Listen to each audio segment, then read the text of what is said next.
Parking की कोई व्यवस्था नहीं थी, हम गेट के बाहर खड़े थे। फिर जैसे ही एंट्री शुरू करी, हम लोगों ने अंदर जाना शुरू किया।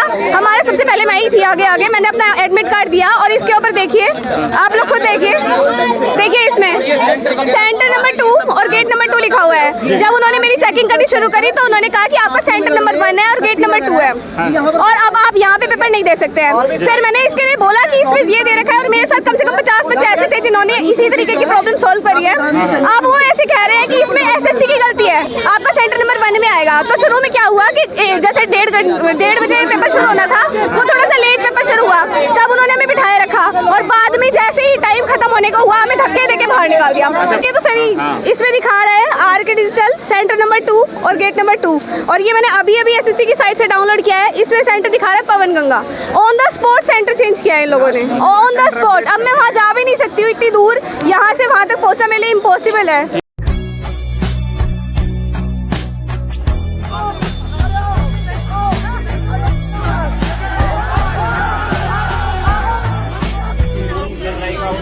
लाठियों से मारा गया है अभी, ये हुआ है टीचर्स के साथ में, ये देख रहे हैं, ये हुआ है अभी, ये देखिए। अच्छा, वो लोग शिक्षक का काम भी बता रहे हैं, वो कह रहे हैं आपका काम तो शिक्षा देना है, आप लोग आंदोलनकारी बन गए हैं। और जो बिना पढ़े लिखे नेता है वो शिक्षा पे पॉलिसी बना रहे हैं।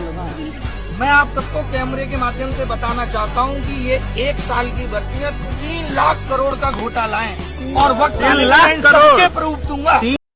जय हिंद दोस्तों, कैसे हैं आप सब। इस वक्त पूरे देश भर में हलचल मचा हुआ है। कारण है एसएससी फेज 13 एग्जाम में हुए मिस मैनेजमेंट को लेकर। आप सब में से कई ऐसे लोग होंगे जिनको इसके बारे में पता नहीं होगा कि एसएससी का एग्जाम होता क्या है। तो चलिए मैं आपको बताता हूँ। एसएससी का मतलब होता है स्टाफ सिलेक्शन कमीशन। यह भारत सरकार के अधीन एक संगठन है जो अलग अलग सरकारी विभागों और मंत्रालयों में कर्मचारियों के भर्ती के लिए परीक्षा कंडक्ट कराता है। इस बार एसएससी फेज 13 एग्जाम में 2423 पदों के लिए पूरे देश भर से 29,40,175 लोगों ने फॉर्म भरा और इसके साथ साथ स्टूडेंट ने दिन रात खूब मेहनत करके इसको क्वालिफाई करने के लिए तैयारी किया। उसके बाद एग्जाम 24 जुलाई 2025 से 1 अगस्त 2025 के बीच होने का डेट दिया गया। लेकिन एसएससी फेज 13 का एग्जाम जैसे ही शुरू हुआ सब बर्बाद हो गया। एसएससी एग्जाम में एडमिट कार्ड आमतौर पर एग्जामिनेशन डेट से 4 दिन पहले जारी किया जाता है, लेकिन इस बार ऐसा नहीं हुआ। एसएससी एग्जाम के एडमिट कार्ड जारी करने में बहुत ज्यादा समय लगा। कई स्टूडेंट का यह भी कहना है कि उनका एडमिट कार्ड एग्जामिनेशन डेट के 2 दिन पहले जारी किया गया और उनमें से कई लोगों का यह भी कहना है कि उनका एडमिट कार्ड पूरा का पूरा खाली यानी कि ब्लैंक आया था। कुछ स्टूडेंट का एग्जामिनेशन सेंटर उनके घर से 500 से 1000 किलोमीटर दूर तक दिया गया। एग्जाम के पहले दिन से ही एग्जामिनेशन सेंटर पर मिस मैनेजमेंट का खबरें सामने आने लगी, जैसे कि कई एग्जामिनेशन सेंटर पर बायोमेट्रिक सिस्टम सही ढंग से काम नहीं कर रहा था, जिसके कारण कई स्टूडेंट एग्जाम देने में लेट हुए या फिर बहुत सारे स्टूडेंट एग्जाम ही नहीं दे पाए। देखो दोस्त, ये पटना का सेंटर है स्वामी सीता स्वामी रिसर्च कोई सेंटर है और यहाँ पे बीच एग्जाम में कम से कम 10 से 15 मिनट के लिए सबका समय रुक गया है। एग्जाम नहीं चल रहा था, पूरा सिस्टम लॉक हो गया था और यहाँ पे देख सकते हो कि पूरा का पूरा जो टीम है एग्जिट एग्जाम करने वाला बायोमेट्रिक कोई नहीं है। और कई सारे एग्जामिनेशन सेंटर पर पुराने कंप्यूटर होने के कारण स्टूडेंट को एग्जाम देने में बहुत सारी दिक्कतों का सामना करना पड़ा और कई सारे स्टूडेंट एग्जाम ही नहीं दे पाए। तो बहुत अंदर से रोना आ रहा है, झूठ ना बोलूं, दिल टूट अपने आप स्क्रॉल हो रही है, अपने आप कभी ऊपर हो जा रही है, कभी कभी नीचे ऑटोमेटिक काम कर रहा है। माउस को छोड़ रखा है, अपने आप स्क्रीन ऊपर नीचे हो रही है। क्योंकि एग्जाम सेंटर पर स्टूडेंट को एग्जाम देने के लिए दिया गया माउस सही तरीके से काम नहीं कर रहा था, जिसके कारण उसको एग्जाम देने में बहुत सारी दिक्कतों का सामना करना पड़ा। जैसे कि उनको किसी भी क्वेश्चन पर क्लिक करने के लिए माउस को 3 से 4 बार दबाना पड़ता था, तब जाकर माउस काम कर रहा था, जिसके कारण उनका टाइम भी बर्बाद हुआ और अच्छे तरीके से दे नहीं पाए। स्क्रीन पूरी ब्लैंक हो गई और वहाँ पे अटेम्प्ट हटाने के बाद वहाँ पे बोलते हैं, फिर मैंने उनको बोलता हूँ सर मेरा माउस वर्क नहीं कर रहा, तो ये बोलते हैं कि मेरी जिम्मेदारी नहीं है। जब स्टूडेंट ने इस माउस के प्रॉब्लम को एग्जामिनेशन सेंटर के मैनेजमेंट को बताया तो उन्होंने नया माउस देने से भी मना कर दिया। कुछ एग्जाम सेंटर पर एग्जाम के बीच में ही लाइट चला गया और उनके पास कोई किसी भी प्रकार का व्यवस्था नहीं था, जिसके कारण पेपर अच्छी तरह से कंप्यूटर में लोड भी नहीं हो पाया। बीच में पेपर रुक गया था मेरा, आधा घंटा मैं बैठा रह गया। ठीक है, इनका टाइम खराब कर रहा है ये। तो एडुकेटिव को बोलो थोड़ा सिस्टम सही कर ले अपना। साथ साथ स्टूडेंट को खराब पेन दिया गया, जिसके कारण उनको मैथ का पेपर सोल्व करने में भी दिक्कत हुआ। बहुत ही बकवास। ऐसे 2 रुपए के पेन पकड़ा रखे और 25 पैसे के पेन, जिससे बच्चे लिख भी ना पाए। ऐसा कर रखे बच्चों को, बस वेट कर रहे कि बच्चे कब छोड़ दे एसएससी। अच्छा, इतना बकवास पेपर, के पेन दिया जा रहा है। इतना वाहियात। रफ शीट ऐसी दे रखी है जैसे कि वो होती ना जो 2-3 बार रिसाइकिल हो जाती है, वैसी ऐसे दे रखा है पेपर। जगहों पर तो एग्जामिनेशन सेंटर के ग्राउंड फ्लोर पर गाय बंद हुई थी और फर्स्ट फ्लोर पर स्टूडेंट परीक्षा दे रहे थे। क्या आपने ऐसा कभी सुना है या देखा है? इस बार तो ऐसा हुआ है। इस बार एग्जाम सेंटर सुनसान जगहों पर भी दिया गया था, जहां पर जाने के लिए कोई भी व्यवस्था उपलब्ध नहीं थी। ये देखिए, प्रयागराज से हम 300 किलोमीटर दूर एसएससी का पेपर देने आए थे। मतलब कि ये सेंटर मुझे लग रहा है खेत के बीचों बीच सेंटर, किसी का मकान था, उसको ये लोग सेंटर बना दिए हैं। बिल्कुल वहाँ से स्टेशन से 7-8 किलोमीटर की दूरी ये सेंटर था, जहाँ से कोई ऑटो कोई साधन नहीं मिल रहे थे। जिसके पास बाइक था वो आ रहा था, बाकी जिसके पास बाइक नहीं है उन्हें पैदल ही जाना था सेंटर तक। बाकी देख सकते हैं यहाँ का माहौल देखिए, बिल्कुल खेतों के बीचों बीच एक मकान है। पंखा भी उपलब्ध नहीं था और इसके साथ साथ पानी और वॉशरूम की व्यवस्था भी उपलब्ध नहीं कराया गया था। और स्टूडेंट्स का कहना यह भी है कि इन्विजिलेटर एग्जाम कंडक्ट कराने के बजाय मोबाइल चला रहा था। टेक्निकल इश्यू के कारण कर्नाटका में इडुकासा इंटरनेशनल सेंटर पर 9:30 बजे होने वाले फर्स्ट सिटिंग के एग्जाम को कैंसिल करा दिया गया। जब स्टूडेंट ने इन सारी दिक्कतों और परेशानियों को लेकर आवाज उठाया तो एग्जामिनेशन सेंटर पर मौजूद बाउंसर्स के द्वारा उन्हें मारा भी गया। आज के एग्जाम में यहाँ पर हमारे एक साथी को बहुत ज्यादा मारा गया। ये देखिए आप, हमारे को ना एग्जाम मिला ना हमारे को कुछ मिला। ये हम सब साथी यहाँ पर आए हुए हैं, पूरा एसएससी का हमारा एग्जाम फेलियर देखिए आप। ये पूरा हमारा कैमरा ऊपर आ रहे, पुलिस वाले आगे। कोई स्टूडेंट एसएससी का फॉर्म भरता है तब उन्हें 3 ऑप्शन दिया जाता है ताकि वो अपने सुविधा के अनुसार एग्जामिनेशन सेंटर चूज कर सके। स्टूडेंट के द्वारा चुने गए 3 ऑप्शनों में से ही किसी एक एग्जाम सेंटर पर एग्जाम देने को लिए उन्हें बुलाया जाता है, लेकिन इस बार ऐसा नहीं हुआ। कुछ स्टूडेंट्स को तो उनके घर से 500 से 1000 किलोमीटर की दूरी पर एग्जाम सेंटर दिया गया, जिसके कारण कुछ लोग पहुंच भी नहीं पाए और जो लोग पहुंचे उनको एग्जाम सेंटर पर पहुंचने के बाद पता चला कि एग्जाम कैंसिल हो गया है। यहाँ पर हम सबके मन में एक ही क्वेश्चन आ रहा है कि ये क्यों हुआ और कौन है इसके पीछे असली जिम्मेदार। तो आइए अब जानते हैं। बेसिकली बात क्या है कि एसएससी का खुद का एग्जाम कंडक्ट कराने के लिए कोई भी किसी भी प्रकार का व्यवस्था उपलब्ध नहीं है। इसीलिए एसएससी अपना खुद का एग्जाम कंडक्ट कराने के लिए वेंडर कंपनियों को हायर करती है और उन्हें कॉन्ट्रैक्ट देती है। जिस भी कंपनी को एसएससी के द्वारा एग्जाम कंडक्ट कराने का कॉन्ट्रैक्ट दिया जाता है उस कंपनी को वेंडर कंपनी कहा जाता है। इस बार का वेंडर कंपनी था एडुकेटी कैरियर टेक्नोलॉजी कंपनी। वेंडर कंपनियों के द्वारा ही डिसाइड किया जाता है कि किस स्टूडेंट का एग्जाम सेंटर कहाँ होगा और इसके साथ साथ सॉफ्टवेयर, बायोमेट्रिक सिस्टम और एग्जामिनेशन सेंटर का लॉजिस्टिक भी इन्हीं के द्वारा देखा जाता है।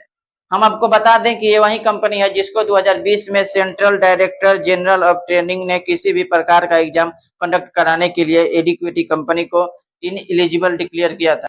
लेकिन इसके बावजूद भी इस कंपनी को एसएससी के द्वारा एग्जाम कंडक्ट कराने का कॉन्ट्रैक्ट दे दिया जाता है। देखिए बात क्या है कि इससे पहले एसएससी का एग्जाम कंडक्ट कराने का contract Tata consultancy service company के पास था, लेकिन अप्रैल 2025 को एसएससी का एग्जाम कंडक्ट कराने का कॉन्ट्रैक्ट एडुकेटी कंपनी को दे दिया गया। पहले से इस कंपनी का एग्जाम कंडक्ट कराने का जो रिकॉर्ड था वो अच्छा नहीं था।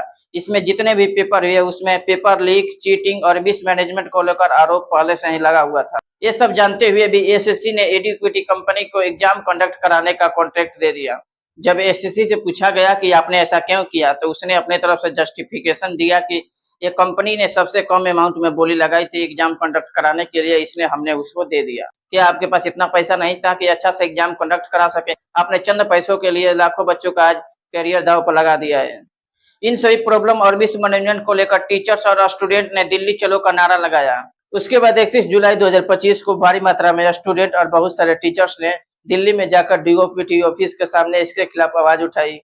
टीचर्स और स्टूडेंट्स जो थे वो डिपार्टमेंट ऑफ पर्सनल ट्रेनिंग यानी कि डीओपीटी मिनिस्टर जितेंद्र सिंह से मिलना चाहते थे और इसके ऊपर बात करना चाहते थे, लेकिन वहां मौजूदा पुलिस के द्वारा उन्हें मिलने नहीं दिया जाता है।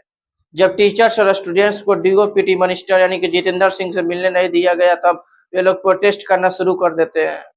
शिक्षक और छात्रों का एसएससी से मांग बड़ा क्लियर था कि इस एग्जाम को दोबारा से कराया जाए और वेंडर कंपनी एडुकेटी से कॉन्ट्रैक्ट लेकर टीसीएस को दे दिया जाए और इसके साथ साथ एसएससी सीजीएल का होने वाला एग्जाम को रोक दिया जाए, क्योंकि ये भी एग्जाम कंडक्ट कराने का कॉन्ट्रैक्ट एडुकेटी कंपनी को ही दिया गया है एसएससी के द्वारा।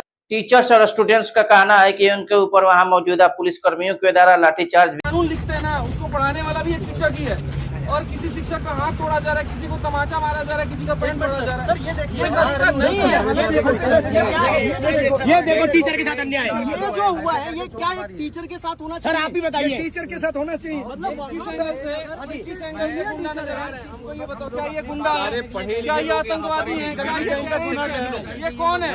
वो शिक्षक ने जिनको बनाया है बॉर्डर पे बम छोड़ा इन्होंने बॉर्डर पे बम नहीं छोड़ा है, इन्होंने बॉर्डर पे बम नहीं छोड़ा है, इन्होंने बच्चों के लिए आवाज उठाई है। बहुत सारे टीचर्स को जबरदस्ती वहां मौजूदा पुलिस कर्मियों के द्वारा डिटेन कर लिया गया और उन्हें बस में बैठाकर घंटों तक घुमाया गया और उन्हें पता भी नहीं था कि उन्हें कहां ले जाया जा रहा है।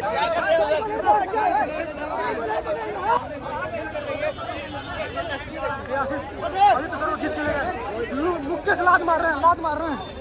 बच्चों को पढ़ाने वाला कौन है जो ये वर्दी में है? बच्चों के लिए रो रहा हूँ यार, बच्चों के लिए रो रहा हूँ, तुम्हारे बच्चों के लिए रो रहा हूँ, तुम्हारे बच्चों के लिए रो रहा हूँ, तुम्हारे बच्चों के लिए रो रहा हूँ मैं। बच्चों के खिलाफ तो पुलिस स्टेशन लेके गलत क्या इसमें? अब जंतर मंतर चले जा रहे हैं, चोर है, अब जंतर मंतर लेके जा रहे हैं। मैंने 4 घंटे से पुलिस हमें घुमाई जा रही है, इसलिए हमें डिटेन किया। अभी जेल से छूट के आ रहा हूँ मैं। किस तरीके से यहाँ पे क्या माहौल है और देखिए डिटेनिंग चालू हो गई है और देखिए किस तरीके से देखिए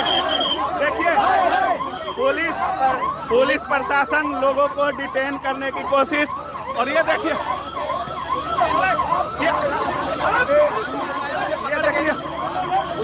पुलिस अंदर भर रही है, ये देख प्रशासन अंदर करना चालू कर दी है और देखिए क्या स्थिति क्या है और किस तरीके से यहाँ देखिए नीतू मैम यहाँ है और यहाँ पे किस तरीके से प्रशासन डिटेन करती हुई सभी लोगों को और ये देखिए मैडम ये देखिए सारे लोग यहीं पे हैं और नीतू मैम को डिटेन करने की कोशिश। ये देखिए क्या हुआ मैम, क्या हुआ नीतू मैम क्या हुआ? ये लोग उठा के लेके जा रहे हैं। ये देखिए किस तरीके से प्रशासन डिटेन करती हुई और ये देखिए बस में भर के प्रशासन लोगों को बस में भर के डिटेन करती हुई। क्या हुआ?